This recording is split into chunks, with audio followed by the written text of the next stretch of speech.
I'm not asking what you learned. I'm asking why you made the decision, because I'm going to refer you to your policy that you have in place. Why didn't you follow your policy?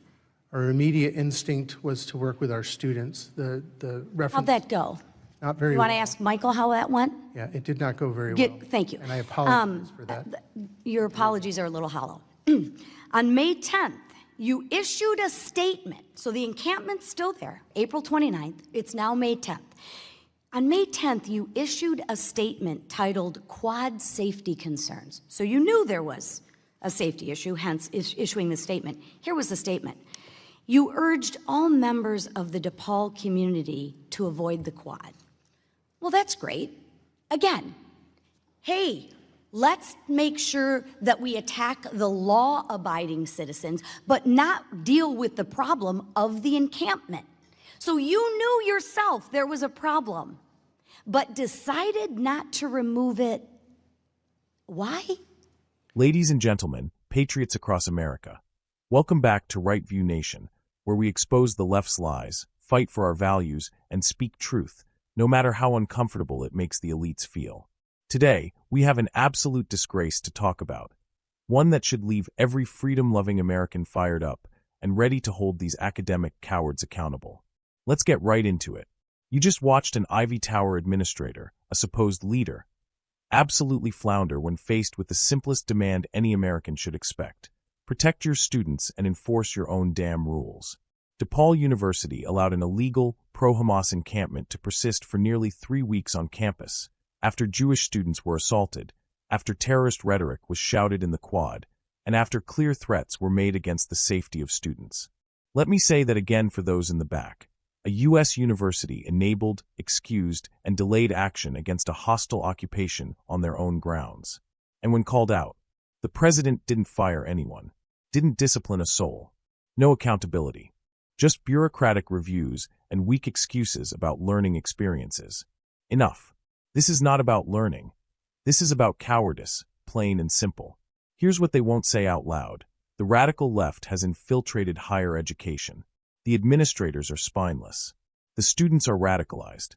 And the only thing they fear is being labeled intolerant by the woke mob. But here's the truth, folks. If you let your campus become a breeding ground for anti-Semitism, you're not neutral. If you let mobs take over and threaten students, you're complicit.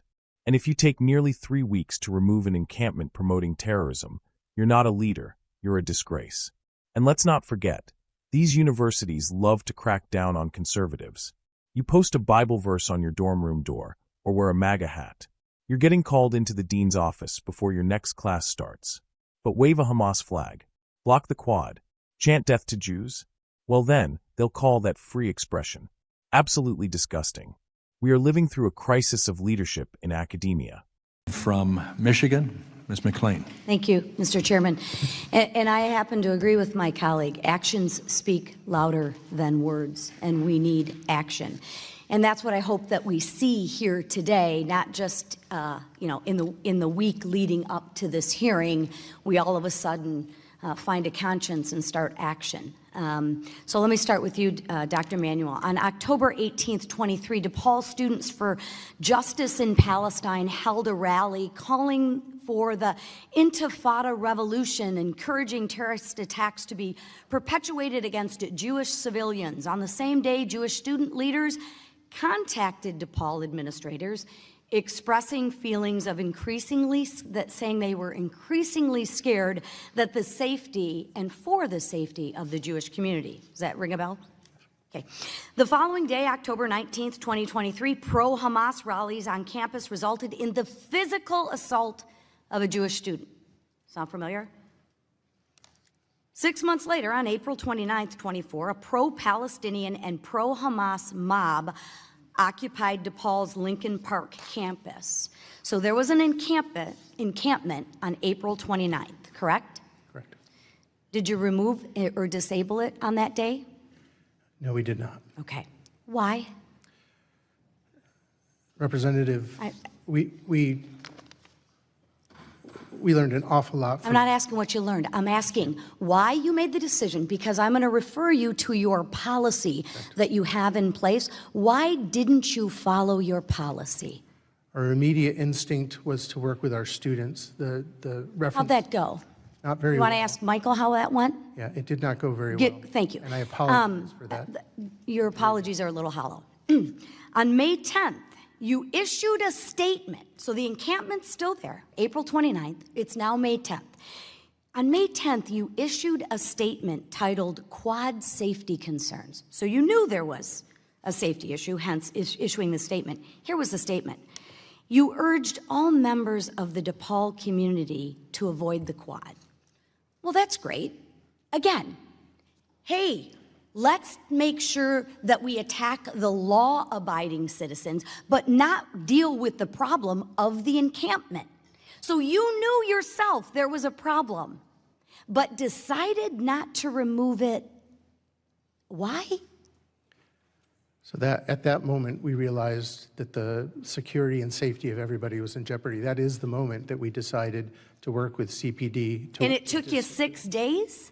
Our public safety officer. I mean, no, it took you 6 days because you knew it was dangerous. You didn't remove it on the 10th. You didn't remove it until 6 days later.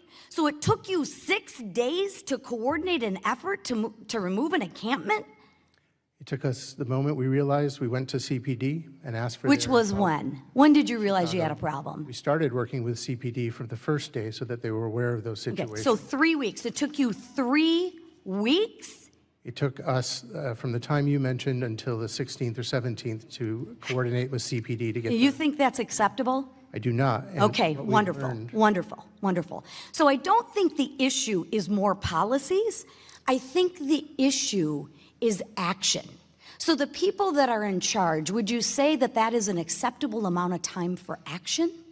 I would agree with you that we need to do better. Great. So would you agree with me also that almost 3 weeks from the 29th to the 16th is not an acceptable time for security to take action to disassemble an encampment? Would you agree with me on that? I would. And Thank you very much. So who has been fired or who has been replaced?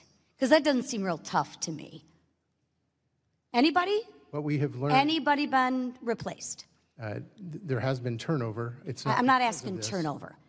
What consequences happened for the people who were supposed to be in charge? The development of our accountability Any culture. consequences? Yeah, just, were there, let's start with a simple, retraining. let's start with a simple one. Any consequences? To student groups, yes. Not just, I'm talking to the people who didn't follow your procedures of 3 weeks. Because let me just read it, just in case you don't know your policy, but let me read it. This is from your policy. May not impede passage or in or out of any facility, may not involve activity that is violent or otherwise threatens the safety of demonstrators or any members of the community, may not interfere with business or academics of the university. These are your policies did anyone get like reprimanded for that?